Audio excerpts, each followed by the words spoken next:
We're in the book of Judges, chapter 3, verse 31, and we're going to read down to chapter 4, verse 9.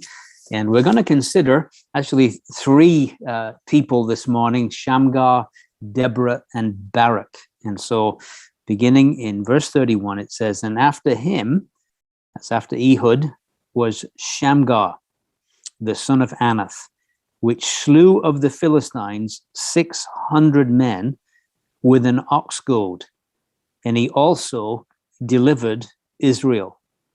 And the children of Israel again did evil in the sight of the Lord when Ehud was dead, and the Lord sold them into the hand of Jabin, king of Canaan, that reigned in Hazor, the captain of whose host was Sisera, which dwelt in Harosheth of the Gentiles. And the children of Israel cried unto the Lord, for he had 900 chariots of iron, and 20 years he mightily oppressed the children of Israel. And Deborah, a prophetess, the wife of Lapidoth, she judged Israel at that time. And she dwelt under the palm tree of Deborah, between Ramah and Bethel, in Mount Ephraim. And the children of Israel came up to her for judgment.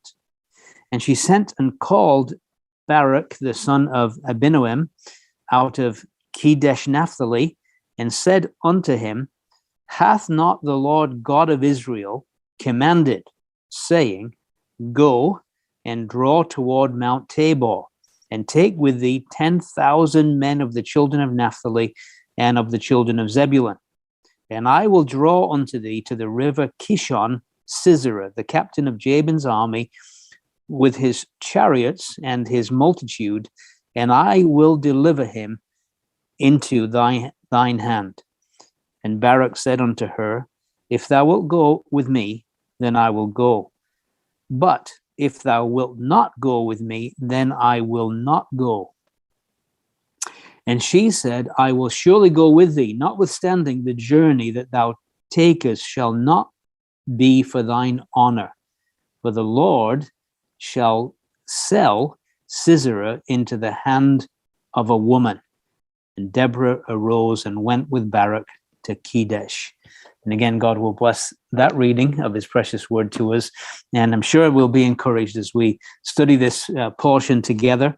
And so we begin with this man, Shamgar, and we want to consider him. Now, many so-called critics of the Bible and these higher critics, they say Shamgar shouldn't even be there, that he's an interpolation. He was put in the text. He really doesn't belong there. He's not really a judge, and they say all kinds of negative things about him. But let's just say this, that there's no question that he was used as a deliverer of the nation of Israel. These judges, remember, weren't so much court judges, but they were deliverers. And it tells us the testimony of this man, he also delivered Israel.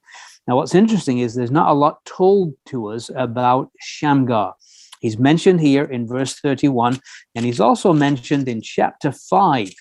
And in chapter 5, verse 6, it says this, In the days of Shamgar, the son of Anath, in the days of Jael, the highways were unoccupied, and the travelers walked through byways. So what we can see is quite clearly that he was a contemporary.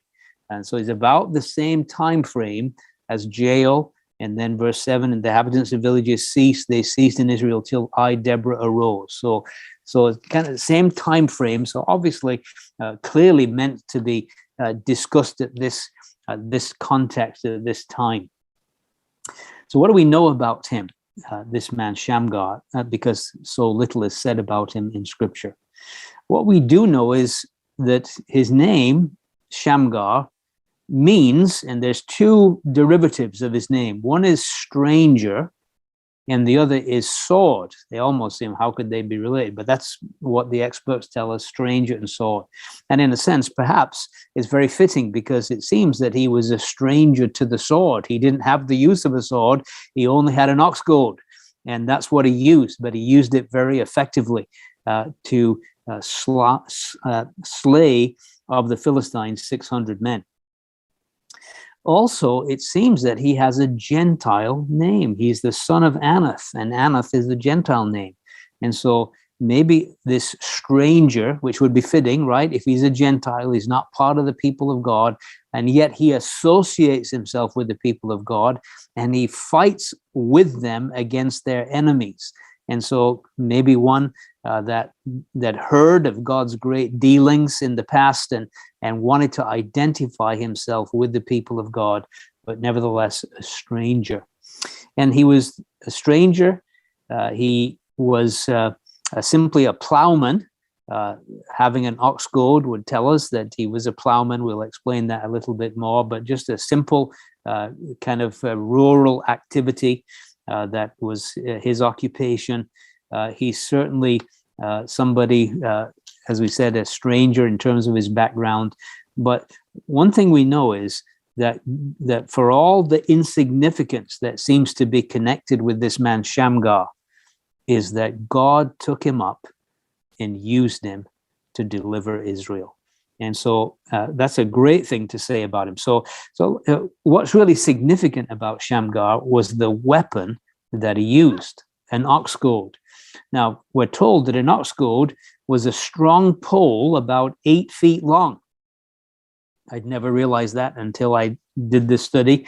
An 8 feet long pole. At one end was a sharp metal point for prodding the oxen, and the other end was a spade for cleaning the dirt of the plow. And so kind of you get this idea, this 8 foot long pole.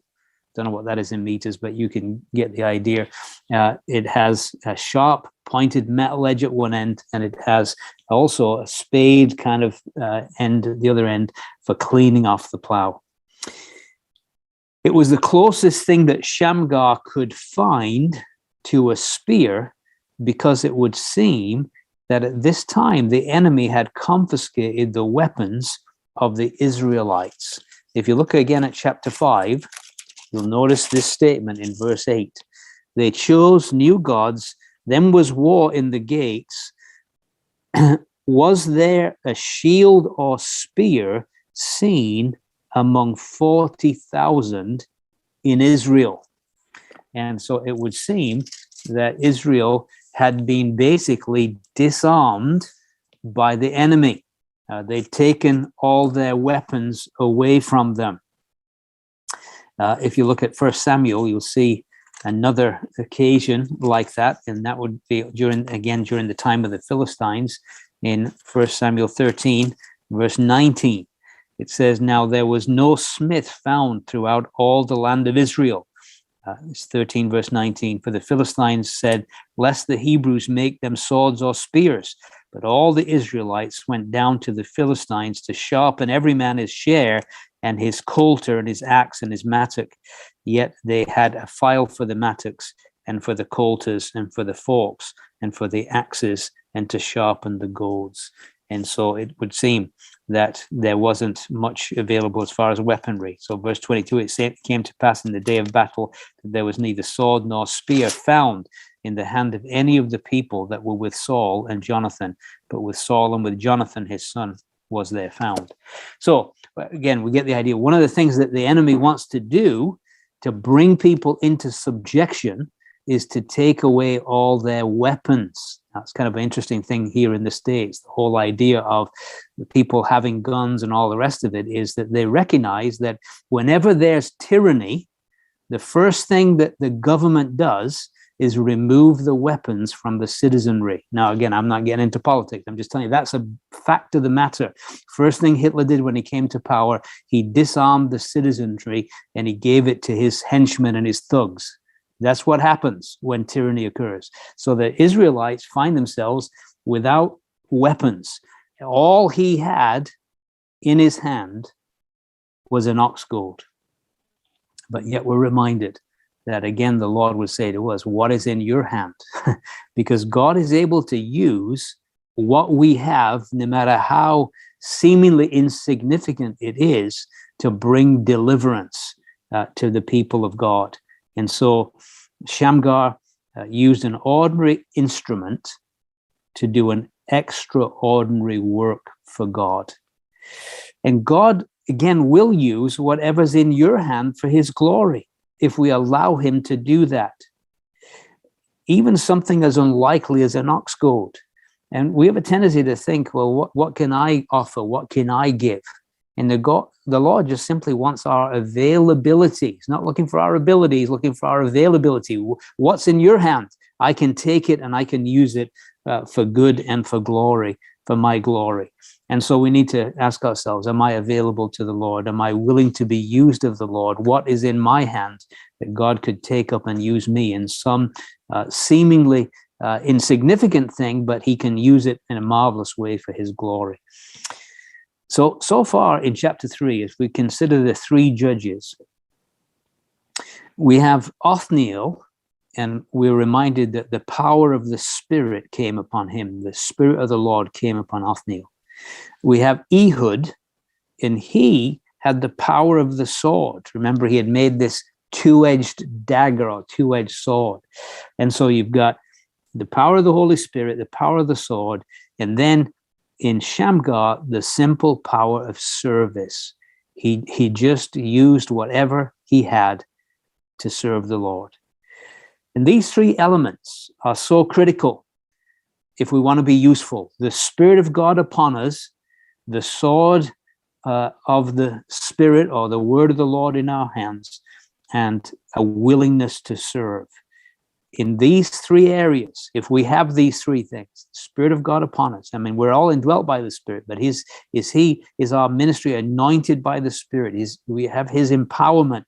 Do we know how to use the sword? Have we internalized the sword, used it, hid it in our hearts, and able to use it, and then a willingness to serve? Then God can take us up and use us in a very significant way. And so it tells us, after him was Shamgar, the son of Anath, which slew of the Philistines 600 men with an ox goad. Now, we don't know if he did it all at once. We've seen things like that as we considered 1 Samuel, that sometimes the Lord gave supernatural strength and multitudes, or whether it was one at a time. But one way or another, he picked off and slew of the Philistines 600 men. Now, remember the Philistines. Right now, as we've looked at Judges, they haven't been a dominant force. But as we proceed in the book of Judges, they're going to become the principal enemy of the nation of Israel. They're going to become very prominent. And it would seem that this man Shamgar saw their inherent danger before anybody else did. Before they even had come to their full power, he was already saw their threat when others didn't see it. And he had the insight, as it were, from God to pick them off and to destroy them. Who were these Philistines? Now, we've talked about them before, but just to say this, that they weren't natives to the land. Okay, there were people that had, many believe they'd come from the Mediterranean Sea, they'd gone up into Egypt, and then they migrated, like Israel, from Egypt up into the land of Israel. But they're among the people of God in the land. They're not native to the land, but they're in the land, but they know nothing of shed blood. They know nothing of the miraculous crossing of the Red Sea and nothing of the crossing of Jordan. And so many liken them to unbelievers amongst the people of God. We're going to see, for instance, in Genesis, they're spoiling, they're filling up the wells. They have no interest in the word of God, for instance. They're among the people of God. They're not really interested in they have got the same spiritual heritage and all the rest of it. And they tend to drag down the people of God.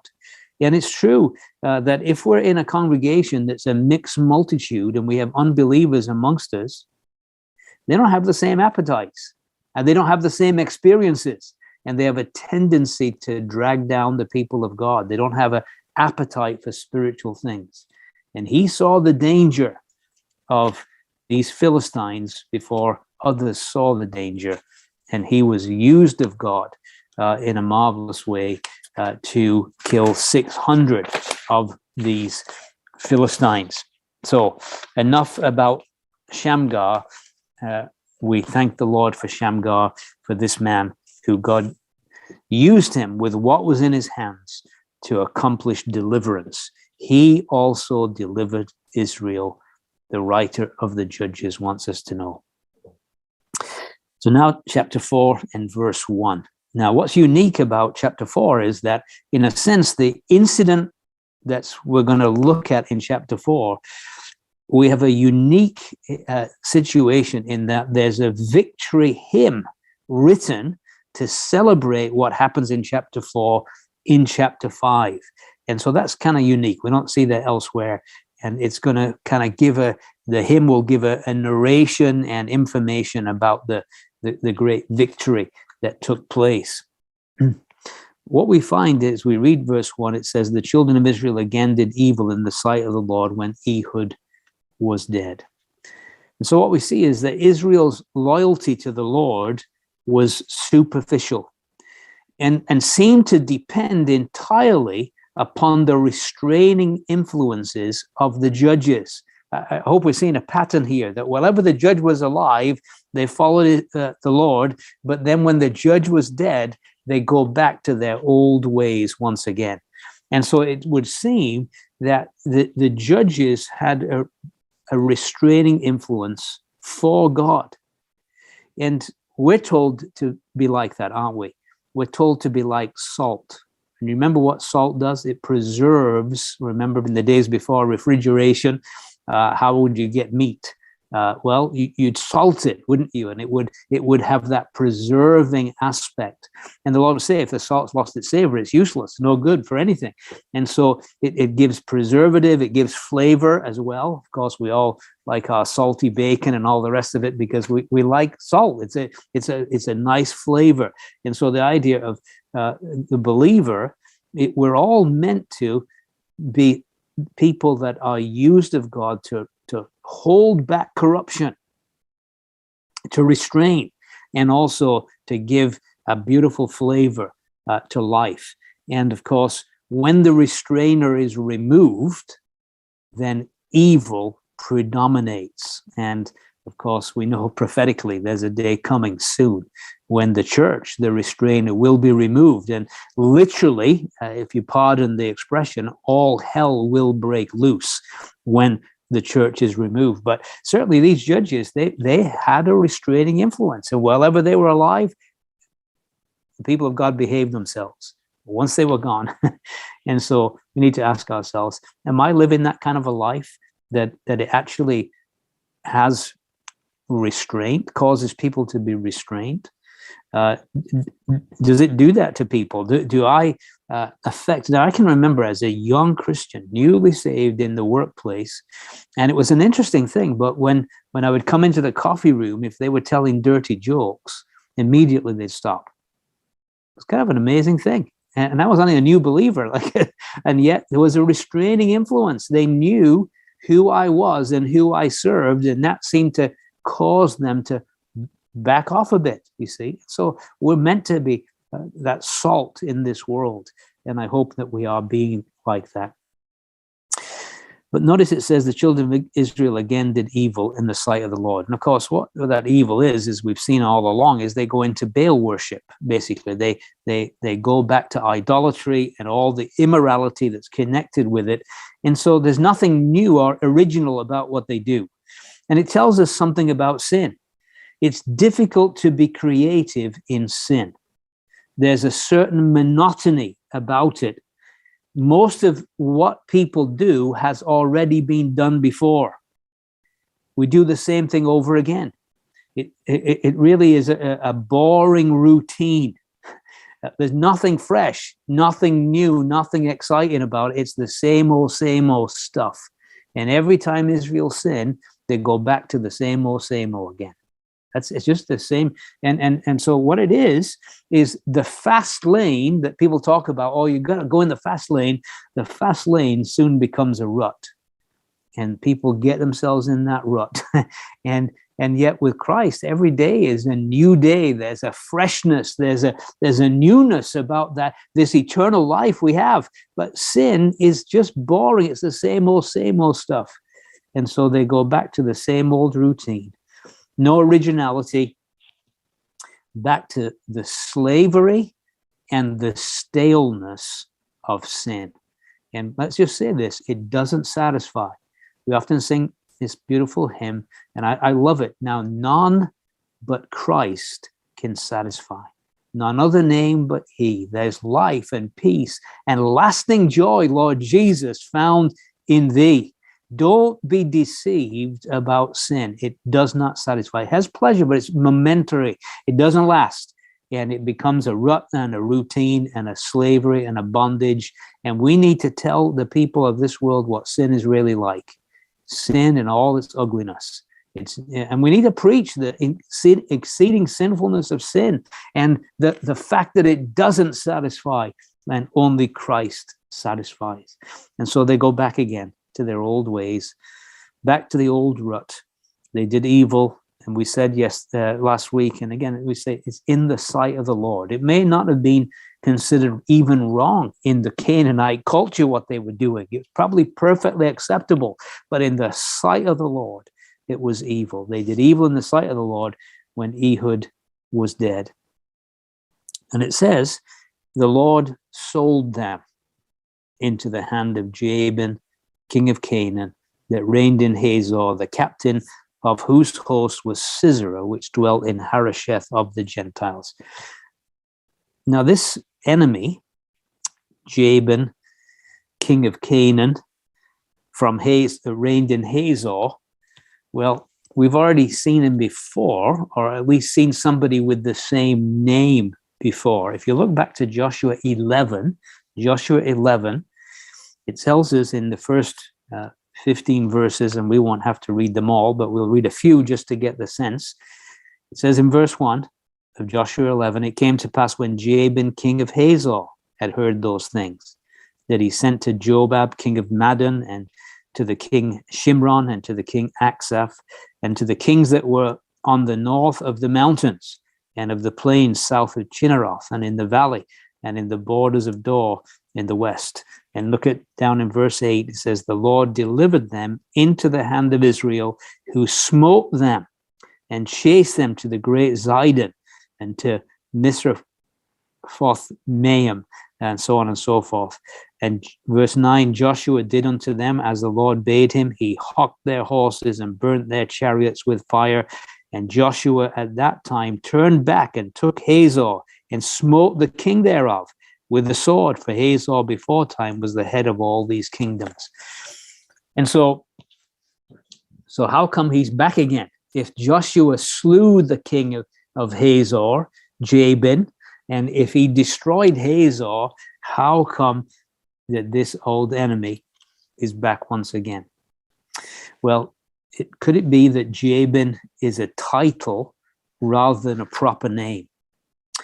For instance, you have Abimelech, who keeps showing up, but they're different Abimelechs. It's a title like Caesar or Pharaoh, you see. And so it's just the leader of the nation is called either Caesar or Pharaoh or Abimelech or Ben-Hadad. That's another one. There's a bunch of Ben-Hadads, but it's this titular idea. It's a title. And so this king of Jabin who was killed, well, now there's another Jabin, king of Hazor.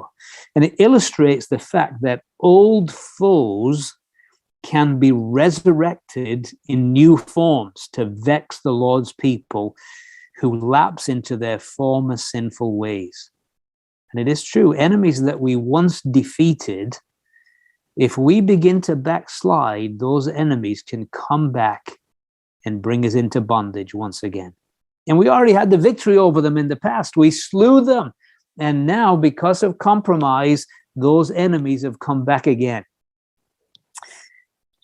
And it reminds us of, I believe, who this is really picturing.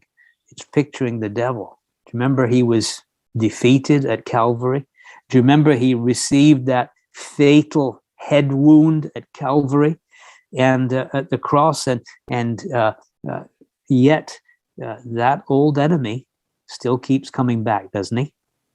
He goes about like a roaring. I mean, he's a defeated foe. We know he is. His doom is sure. The Bible is clear. His doom is sure, and he has already had a significant blow and defeat when the Lord Jesus won the victory on Calvary.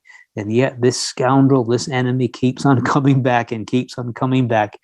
And so I believe that that's what's in view here. Now, let me explain why I believe that that's in view. Because the word Jabin means intelligence and understanding.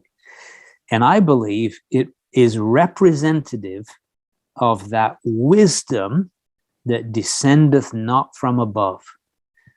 As James would put it in James chapter 3, verse 15, wisdom descendeth not from above, but is earthly, sensual, and devilish.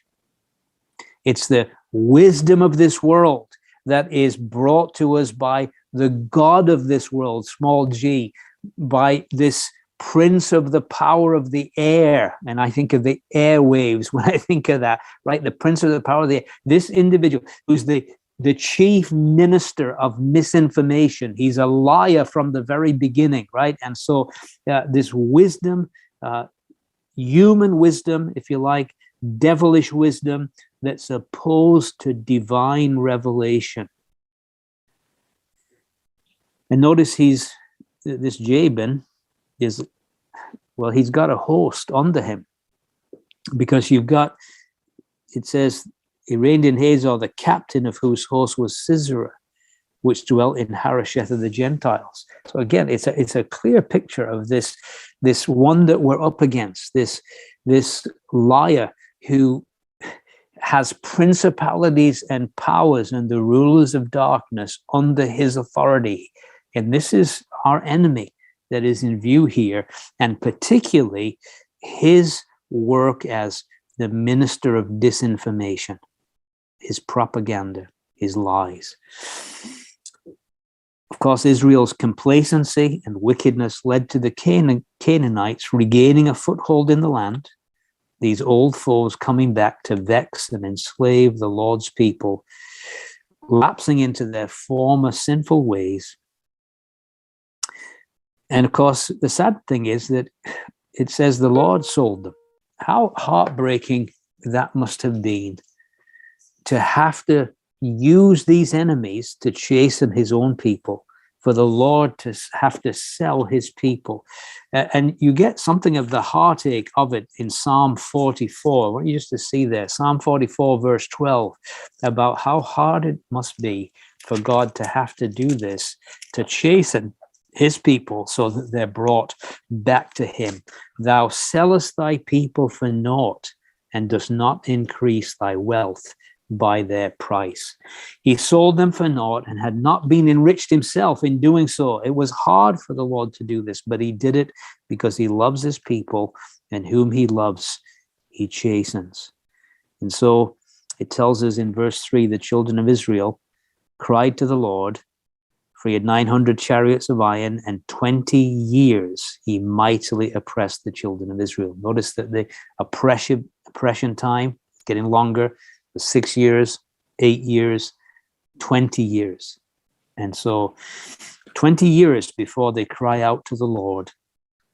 And of course, there's a great military advantage. Sisera terrorized the tribes living near the valley of Jezreel. The plains and valleys under his control left Israel powerless, as they had this advanced technology for the day, these chariots of iron. And of course, whenever human wisdom and intelligence gains the ascendancy over divine things, it spells weakness and spiritual decline for the Lord's people.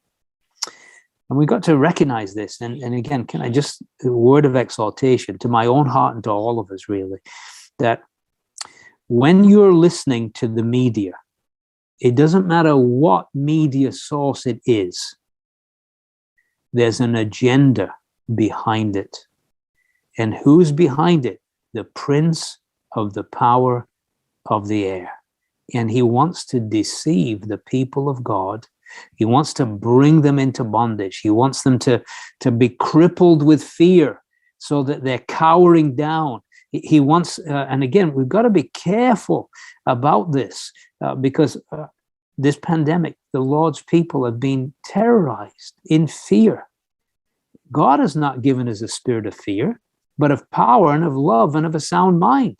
But we have been gripped by fear. Why? Because we're listening every day to the minister of disinformation. And whatever sites we're going to, I'm not saying one site or another, it doesn't make any difference. The enemy's a liar from the very beginning. And so we've got to be aware of this, and we've got to guard our hearts and minds that we're not brought into subjection to the evil one. And so notice that God does something here. As they cry to the Lord for deliverance, it says in verse 4, Deborah, a prophetess, the wife of Lapidoth, she judged Israel at that time. What an indictment on the people of God. The rule of women was not normal in Israel. Her prominence implies a lack of qualified and willing men. It is an indictment. And in our day, there are brethren who never take part in any meeting and who would adamantly defend or speak against women taking part, and rightly so, in the meetings, right? They would defend the scriptures, but their abdication of their responsibility only encourages people to act in disobedience. And so we've got to be careful about these things, right? We have to be careful. We've got to quit ye like men, be strong. It's time for men to be men and to take your spiritual responsibilities seriously. Because in these days, God had to use a woman. The vessel through whom he chose to speak in response to the people's cry for deliverance from their suffering underlies the extent of their failure and was an indictment on the spiritual condition of the men of that day. There was no man deemed fit to convey his message of deliverance, and therefore he entrusted this responsibility to a woman. Deborah is the only woman among the judges, but she was definitely a worthy person in many ways, a remarkable person, and certainly was a woman who understood headship. She's revealed as the wife of Lapidoth. She was a woman who certainly did not want to act out of her station. She wanted Barak to take the lead. But we learned some things about her. Her name, Deborah, it means bee. Of course, it speaks of busyness, doesn't it? As busy as a bee. You've heard that saying, right? We often say as busy as a bee in a bottle. And so she's industrious. And of course, a bee has a sting when it's threatened. And so she certainly is industrious, and she certainly will have a sting when threatened. And she's a prophetess. She communicates the mind of God at a given time. Now, again, this is a rarity. I want you to know this. This is very rare. In the Old Testament, only 3 women are said to have the gift of being a prophetess. Miriam in Exodus 15, the sister of Moses. Huldah in 2 Kings 22, during the reign of godly King Josiah, and Deborah here in Judges chapter 4. Now, there's another one mentioned in Nehemiah 6, Noadiah, but it seems that she's working against Nehemiah and may well be a false prophetess because she's certainly working against God's servant there.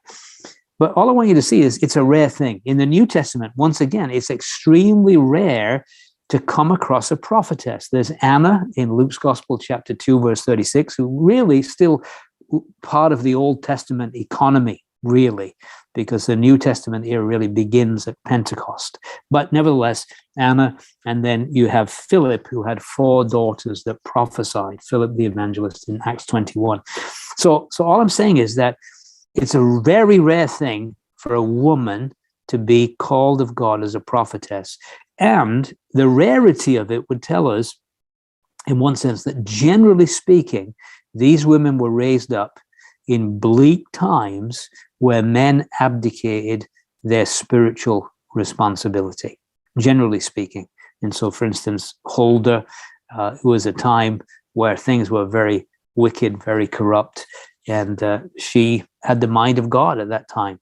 And so generally it's a rarity, and we need to recognize that. Now, her husband, we were told that she's the wife of Lapidoth, and it means lamp or firebrand. And so she, we're told, judged Israel at that time. And she dwelt under the palm tree. Now, again, she usually judges would sit in the gate, right? That's how they would judge. But she didn't leave her home place. She stayed in her area. She stayed under a palm tree, and people would come to her. And so she dwelt under the palm tree of Deborah between Ramah and Bethel. And of course, the palm tree speaks of victory, speaks of prosperity, speaks of peacefulness. And I thought that was interesting, that even though there's defeat all around, but it would imply that Deborah was somebody who was spiritually prosperous. She enjoyed peace in the midst of a troubled time, and she was somebody who was an overcomer. She experienced personal victory in a time of corporate failure and defeat. And she lived in Ramah, which means high place, and Bethel, the house of God. And so she's a woman who is an overcomer, who lived in the realm of the heavenly places and appreciated the house of God, if I could use those terms to kind of pull it together. She encourages believers to value the house of God and to desire to live in the spiritual heights that are open to them. And that is who she is.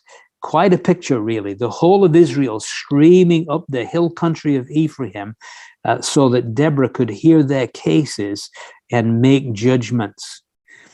Because of her gifts, she had become the political and judicial center of the nation at that time. Unique in all the history of Israel. There's never a time when Israel chose a woman to be their leader. And again, it does show something of the impoverished times. And just to prove the point, I'd like to look at Isaiah chapter 3 just for a moment. Isaiah chapter 3 and verse 12, where we read this. It says, "As for my people, children are their oppressors, and women rule over them. O my people, they which lead thee cause thee to err and destroy the way of thy paths."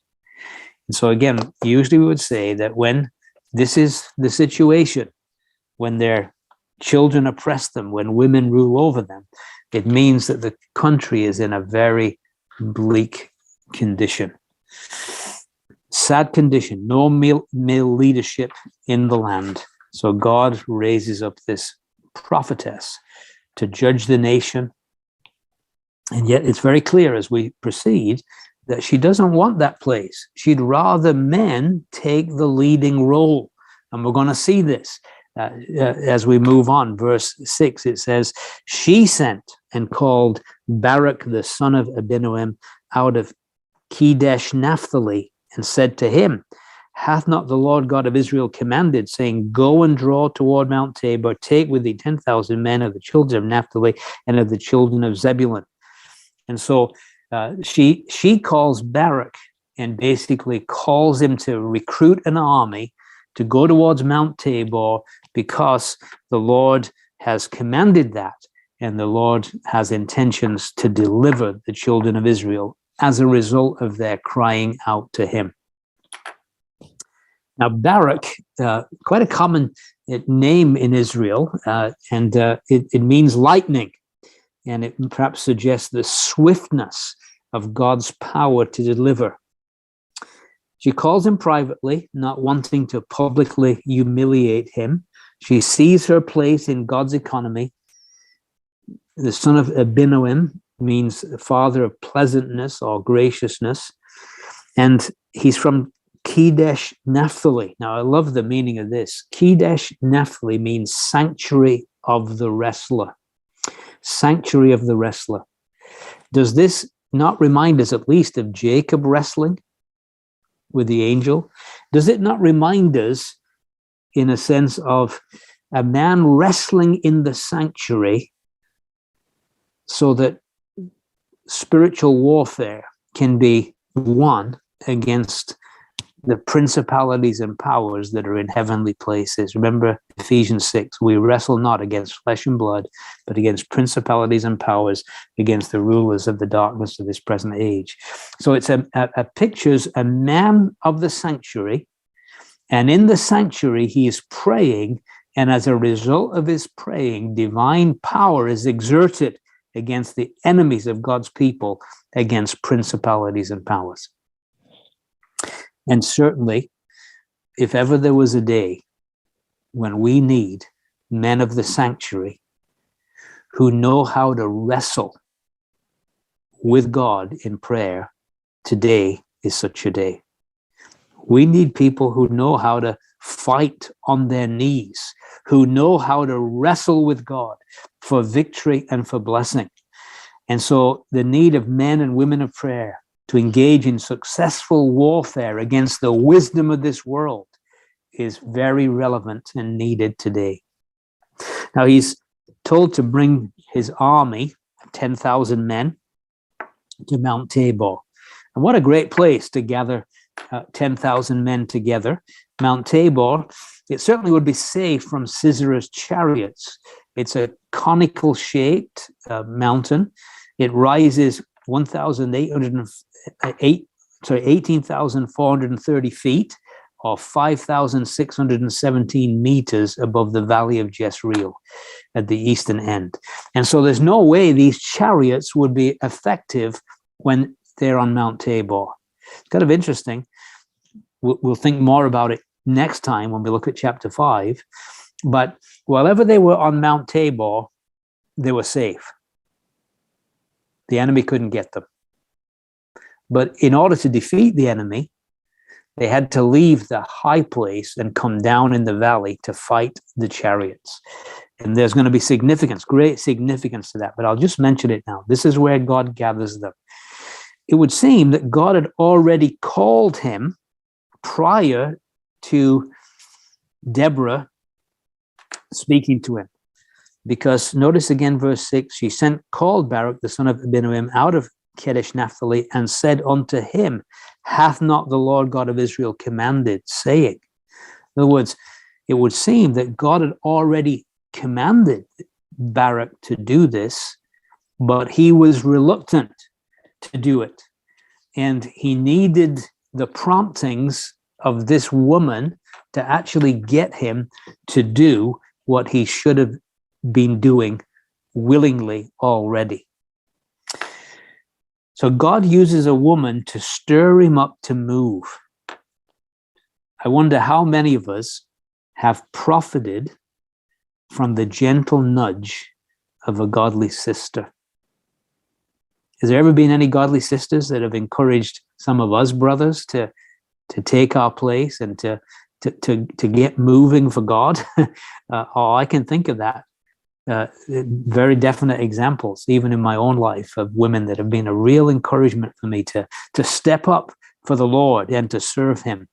And so we thank God that she does this. But he should have gone already without having to be stirred into activity. Notice verse 7. What we see here is God's providence revealed here. God's, in a sense, working behind the scenes here. He says, I will draw unto thee to the river Kishon, Sisera, the captain of Jabin's army, with his chariots and his multitude, and I will deliver him into thy hand. So God is going to providentially lead Jabin and his army, and he's going to lead them to the river Kishon.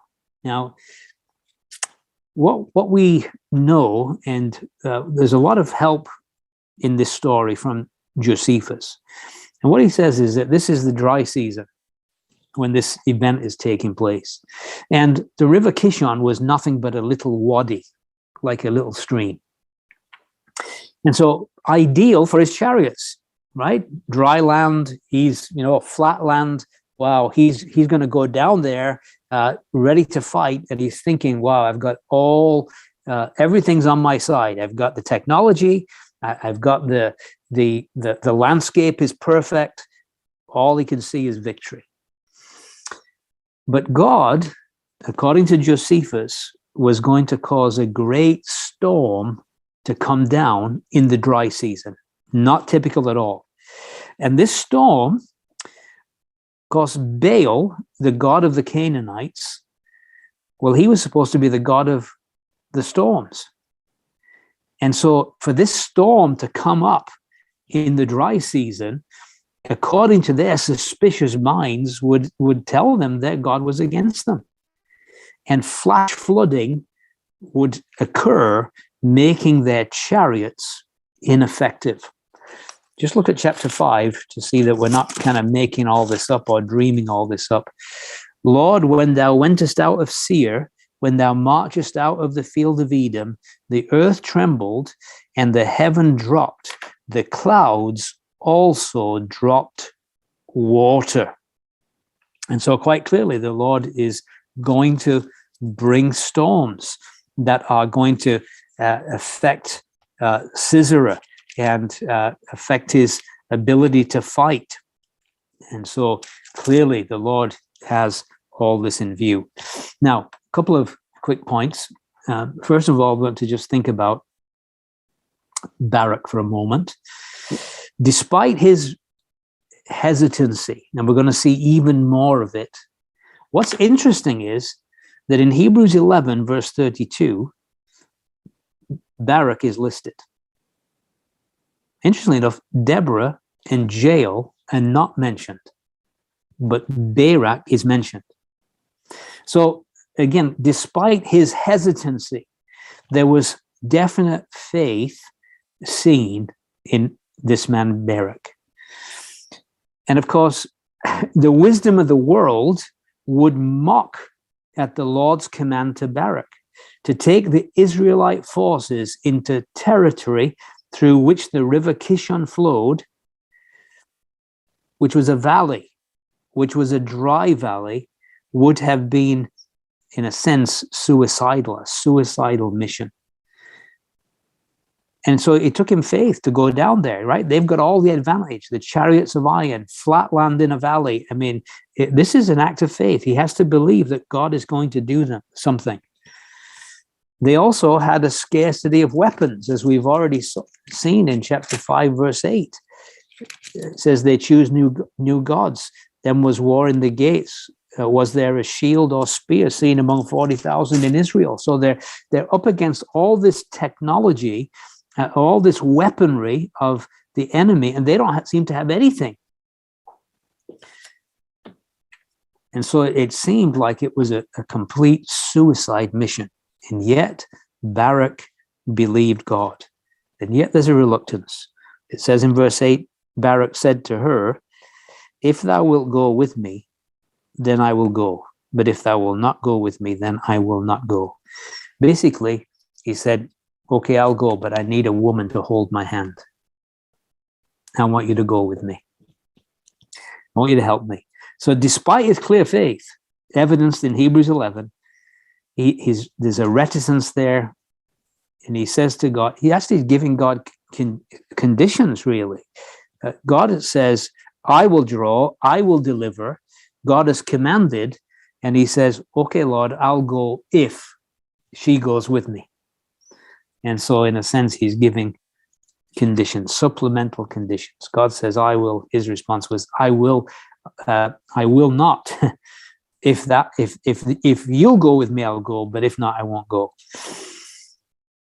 And so as a direct result of that, it says in verse 9, she said, I will surely go with thee, notwithstanding the journey that thou takest shall not be for thine honor.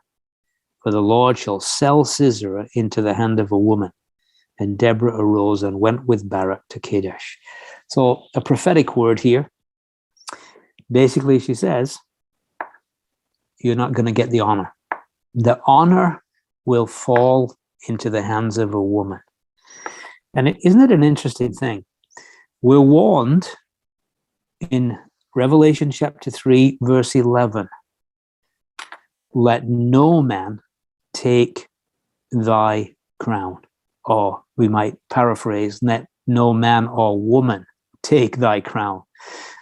I would have honored you greatly, Barak, if you'd have simply just obeyed and gone at my command.